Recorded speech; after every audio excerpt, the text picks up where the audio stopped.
Hello everyone. सो आपका क्योंकि CUET का एग्ज़ाम पास आ गया और उसमें 12th की फिजिक्स ही आनी है, तो हम हर रोज़ एक यूनिट के जो मोस्ट एक्सपेक्टेड क्वेश्चंस हैं वो सॉल्व कर लेंगे। जैसे आज मैं आपको कराऊंगी यूनिट 1 से क्या क्या क्वेश्चंस आ सकते हैं। सो मैं अपनी स्क्रीन शेयर करती हूँ। उसमें मैंने एक टेस्ट बना रखा है कि क्या क्या क्या क्वेश्चंस आ सकते हैं। लेवल थोड़ा ईजी ही रहता है CUET का। सो चलो अभी मैं स्क्रीन शेयर करके आपको दिखाती हूँ। ये यूनिट 1 इलेक्ट्रोस्टैटिक्स पे बेस्ड है टेस्ट CUET पैटर्न के हिसाब से। आपके जो एग्ज़ाम होगा उसमें 50 क्वेश्चंस रहेंगे सब्जेक्ट नॉलेज टेस्ट से। हर एक सब्जेक्ट का 50 क्वेश्चंस रहेंगे, जिसमें से आपको 40 क्वेश्चन अटेम्प्ट करने हैं और 45 मिनट्स आपको मिलेंगे उसे करने के लिए। तो अप्रॉक्सीमेटली हम कह सकते हैं कि 1 मिनट ही होगा आपके पास एक क्वेश्चन के लिए, तो उतना ही हम टाइम देंगे यहाँ पर भी। First question is 2 point charges plus q minus q are placed at a distance 2a apart. The dipole moment is, dipole moment को हम ऐसे दिखाते हैं और ये एक वेक्टर होता है। और क्या होता है dipole moment? Magnitude of either charge and the separation between them. तो हम कभी कभी किसी में यहाँ d भी ले लिया होता है, बट हम सेंटर से क्या लेते हैं कि ये a, यहाँ पे प्लस q माइनस q। और डायरेक्शन क्या होती है डाइपोल की? From negative to positive. ये भी ध्यान देने वाली बात है। The next question is electric field due to a point charge varies with distance r एस। हमें पता है क्या फॉर्मूला होता है? k q by R square. तो कैसे वेरी करती है? 1 बाय आर स्क्वायर से। k की वैल्यू यहाँ पे क्या होती है? 1 बाय 4 पाई एप्सिलॉन नॉट, और we can write it as 9 into 10 to the power 9। इसकी यूनिट्स हम निकाल सकते हैं। k की क्या होगी? इसकी क्या होती है? न्यूटन पर कूलम। इसकी क्या होती है? Metre square. इसकी क्या होती है? कूलम। तो आप यहाँ से k की वैल्यू निकाल सकते हैं। ये देखो आ ही गया क्वेश्चन। द ऐसा unit of permittivity of free space. तो इसकी रेसिप्रोकल होगी, जो भी k की आएगी वो एप्सिलॉन नॉट ऐसे रेसिप्रोकल होगी। तो क्या है यहाँ पर? न्यूटन पर कूलम। इधर आके ये मल्टीप्लाई स्क्वायर और यहाँ पर आ गया कूलम। तो क्या आ गई? Newton metre square coulomb square. ये तो k की है, but k is inversely proportional to epsilon naught. 4 pi तो क्या है? कांस्टेंट है। तो एप्सिलॉन नॉट की क्या हो जाएगी? c square newton metre square. So A option is correct. यहाँ पर 1 बाय आर स्क्वायर और यहाँ पर 2q इंटू ए। याद रखना q बाय 2a नहीं है, इसमें कन्फ्यूज नहीं होना। Okay, so which of the following statement is true for electric field lines? Close loop बनाती है? No, magnetic field lines make the close loop. Okay, they start from negative end and at positive? No, it starts from positive. They never intersect each other? Yes, electric field lines never intersect each other. अगर वो intersect करती तो क्या होता? एक ही point पे दो tangents होते, दो अलग अलग डायरेक्शंस हो जाती, और ऐसा पॉसिबल नहीं है। So this is the correct answer. And they are parallel to equipotential surfaces? No, they are perpendicular to equipotential surfaces. Equipotential surfaces क्या होते हैं? जहाँ पर तुम्हारा पोटेंशियल क्या होता है? कांस्टेंट। तो इसके क्या होता है? परपेंडिकुलर होता है हमेशा।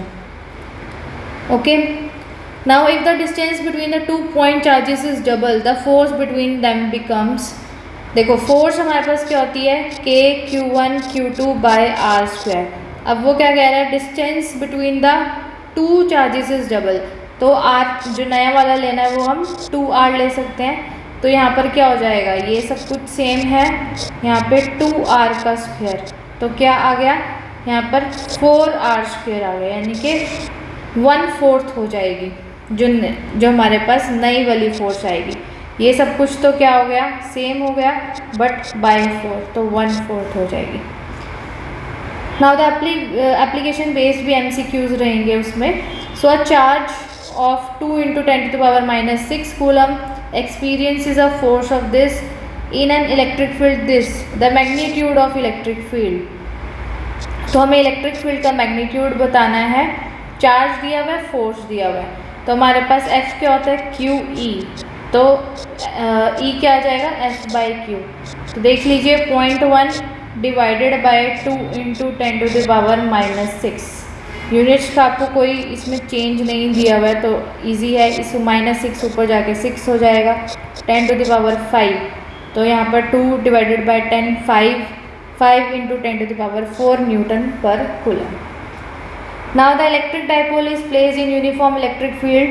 The net force on the dipole is, देखो डाइपोल में एक नेगेटिव चार्ज है, एक पॉजिटिव चार्ज है, तो इस पर कहाँ लगेगी अगर इलेक्ट्रिक फील्ड में रखा हुआ है, अगर इसके लिए यहाँ लग रही है इनवर्ड तो इसके लिए कहाँ लगेगी आउटवर्ड, तो नेट फोर्स क्या हो जाएगी 0 हो जाएगी, so always 0।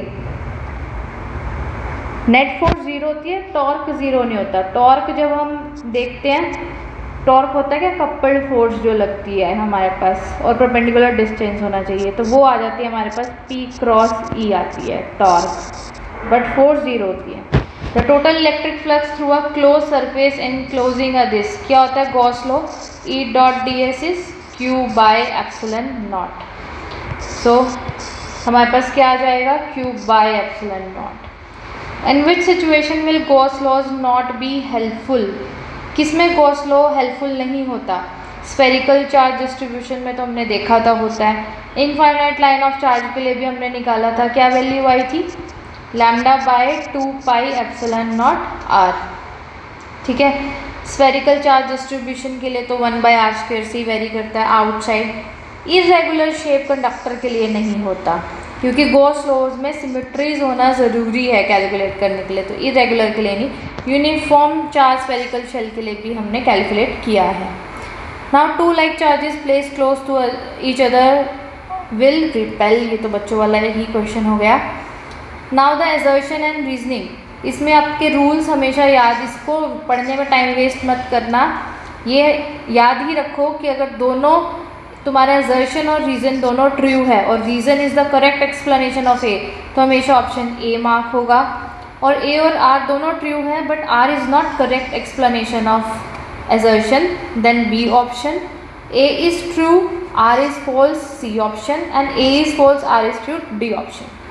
So starting with this question, electric field lines originate from positive, terminate at negative. Yes, अभी हमने पहले भी करा कि पॉजिटिव से स्टार्ट होती है, नेगेटिव पे ख़त्म होती है, ठीक है। ये a positive charge moves in the direction of electric field, देखो पॉजिटिव चार्ज है यहाँ पे इलेक्ट्रिक फील्ड है, तो पॉजिटिव चार्ज भी इस नेगेटिव की तरफ ही जाएगा, तो ये भी ट्रू है, तो हम इसको कह सकते हैं yes reason is also the correct explanation of this assertion, so option A. Now electric field is always 0 in side a conductor, yes conductor के अंदर 0 होती है हमारे पास, तभी हम वो केज वाला जो एग्जाम्पल करते हैं इलेक्ट्रोस्टैटिक शील्डिंग, वो इसी बेसिस पर है। Now the excess charge reside on the inner surface, no excess charges reside on the outer surface of the conductor, so this is false. A is true or is false is C option. Coulomb force acts on the line joining the centers, yes. Coulomb force हमेशा line joining the 2 centres पे ही लगती है, तभी हम इसे central force भी बोलते हैं। सो assertion is true, electrostatic force is a central force, this is also true and this is the reason of this, so A option.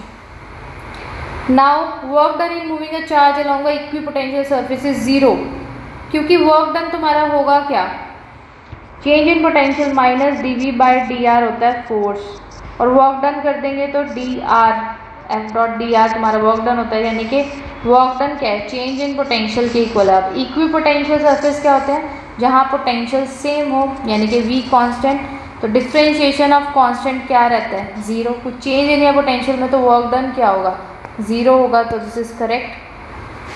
Now electric field is always parallel to equipotential surfaces, no ये भी हमने किया कि electric field is perpendicular to equipotential surfaces, so this is wrong, again C option.